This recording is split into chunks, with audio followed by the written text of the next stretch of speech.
Emotions are complex physiological reactions that our body and mind have in response to different situations, thoughts, or interactions. Feelings are our perceptual understanding of the emotions we are experiencing. While objectively everyone experiences emotions, feelings are subjective. Feelings are evaluative and independent of the sensations, thoughts, or memories evoking them. Now, one of the biggest things we're going to be learning in this episode today is that there are no bad emotions. I want us to separate the idea of good and bad from positive and negative. There are multitudes of positive emotions and negative emotions, but none of the emotions are good or bad. There's no bad emotions. Every single emotion in the human experience has a purpose. Emotions are kind of like signals in our bodies telling us that our behavior or our actions or our situation makes us feel a certain way. Whenever you feel fear, your body is physiologically signaling you that you might be in danger. Whenever you're happy, your body is physiologically signaling you that what you're doing is enjoyable. Whenever you're angry, your body might be physiologically sending you signals that you're being disrespected or mistreated. These emotions have a purpose. Whether they feel positive or negative,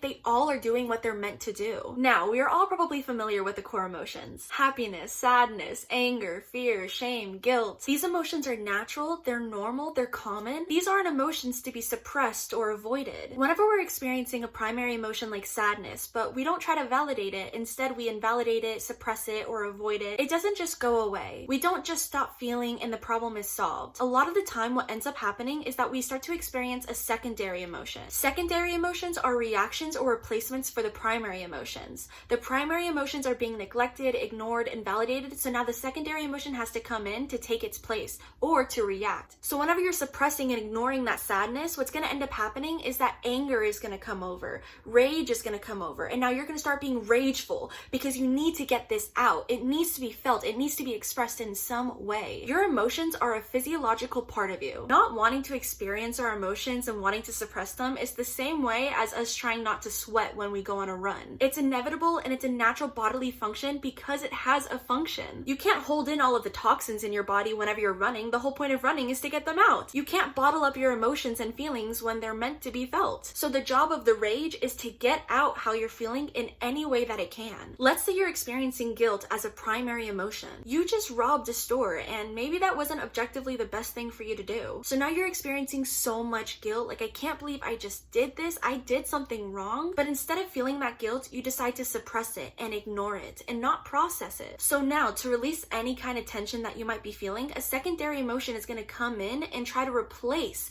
what you're originally feeling. Let's say the secondary emotion that comes in is shame. Instead of processing the guilt because you did something wrong, you're going to ignore that and now you're just going to shame yourself. So instead of reacting, you're replacing. That guilt that you were originally feeling, that primary emotion, isn't a bad emotion. It's not something bad that you're experiencing because something horrible is being done to you. Your body is signaling to you that it doesn't feel fulfilled by the actions you've taken. Inherently, your body is asking you to change your behavior, not shame yourself, not hate yourself. It's just saying, hey, you're feeling guilt because you don't feel good about what you just did. But whenever we try to use secondary emotions to replace or react to whatever the original emotion might have been, it just blows into this huge mess whenever it could have just been originally worked on by regulating our emotions. Whenever we don't know how to regulate our emotions or how to feel them, it inevitably leaves us to replacing them or reacting to them. I don't know how to process this, so all I'm going to do is react to how I'm feeling. Try to get it out in some way. Or try to suppress it and ignore it and hope that it goes away someday. If you're anything like me, you might struggle with something called borderline personality disorder. We don't really know how to regulate our emotions because we were never really allowed to feel them growing up. It was always restricted. You can't be angry about what's happening to you because you deserve what's happening to you. You can't feel sad about your situation because it is what it is and that's life. You can't be happy about things that happen in your life because they're just gonna get taken away, so there's no reason to actually get excited about this. Now, I'm no expert on how to regulate your emotions or how to process them. I'm still working on it myself. But one of the biggest things I have learned is that validating our emotions is a big first step. That anger you're feeling is valid. That sadness you're experiencing is valid. That fear you're experiencing is valid. You're allowed to feel that way. I am giving you permission and you're allowed to give yourself permission. We have to start validating our emotions because they are what they are physiologically and we can't change them. So no, there are no bad emotions, but there are unhealthy reactions to them. Our emotional reactions, our emotional replacements, they're not only unhealthy for ourselves, they're unhealthy for other people. The reason we have big reactions and different replacements is not because we're bad people, it's because we weren't taught. We're trying to develop a skill that is fundamental for the human experience that we weren't given. People in our environment probably struggled with emotional dysregulation themselves. They never learned how to regulate themselves. They never learned learned how to validate themselves. So now we are stuck with the butt end of the stick, the generational curses, the generational misinformation that's presented to us, and we are now responsible for teaching ourselves. The only way you're able to grow and learn something is with compassion. Have compassion that you weren't taught how to do what you need to do. Have compassion because you're going to keep trying every single day. A new skill isn't developed overnight, especially not emotional regulation for a borderline. Now, let's go ahead and pause the conversation about emotions and talk a little bit about our feelings. Feelings are based in perception. The way we're feeling about someone, something, ourselves is based on the belief that we hold or experiences we've had or trauma we've gone through. Our perception is built off of everything we've gone through in life and how we understand it and how we understand ourselves. Our feelings are individual. We are the only person in the world who can truly understand why or what we are feeling. So the responsibility is on us to figure it out. It's our responsibility to figure out what thoughts, what memories are associated with the feelings that we have. This is where triggers come in. Triggers are unresolved feelings or unresolved traumas or unresolved parts of yourselves that you're not ready to face yet. Any single time this feeling or thought or memory or trauma is brought back into your awareness, it's an instant trigger. It's something we want to push away, ignore, or react to, instead of initially feeling how we're supposed to feel. Without triggers, we wouldn't know what we need to work on. Triggers are the parts of ourselves that are being neglected, being invalidated, being suppressed, and the only way for us to properly and efficiently heal is by acknowledging those parts of ourselves, or acknowledging those parts of our trauma, or acknowledging those uncomfortable parts of life where we have to accept something we don't, or face something we don't want to face. Something we're gonna expose ourselves to is really gonna hurt our feelings.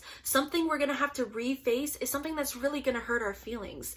Opening back up this trauma that I experienced as a child is really gonna hurt my feelings. So we avoid our triggers, we suppress them, we invalidate them, we even try to accommodate them. We accommodate our lives so that way we never have to get triggered, we never have to get reminded, we never have to be exposed, because we don't want to hurt our feelings. And if you have CPTSD, BPD, a trauma disorder, whatever it might be, opening ourselves up to these certain triggers can be really intense. Some triggers in life are triggers for a reason, and some feelings in life we don't want to feel for a reason because they're intense, they're overwhelming, they're overstimulating. But at the end of the day, our feelings aren't meant to be protected, they're meant to be felt. When we protect our feelings over feeling our feelings, we're just prolonging the lessons we're supposed to be learning from them. We learn lessons through everything in life. We learn lessons through every single experience we go through. Some of the worst. I went through so many years of childhood trauma and different types of abuse, and there were still lessons to learn from it once I was able to process it and understand myself and validate myself. It sucks that I had to go through it, but I might as well get something from it if I can. Learning how to regulate our emotions and learning how to feel our feelings means we have to break down the shields and the walls that we've built up. We have to break down who we thought we were and what we thought we knew. A quote I really love, and a quote that has really helped me through my own healing, is the pain you feel is the pain you deny. Whenever we start to feel our triggers or we start to feel pain and hurt starting to come up to the surface, it's most likely because there's pain and hurt bubbling down in the roots of our being. Hurt and pain and negative emotions suck. It sucks crying in your room processing that you went through all of what you went through and it actually wasn't your fault and you didn't deserve it and you were still forced to go through it. It hurts and it's painful whenever you have to reopen a trauma wound so that way you can properly tend to it and heal it right this time. A lot of things in life hurt and they're painful,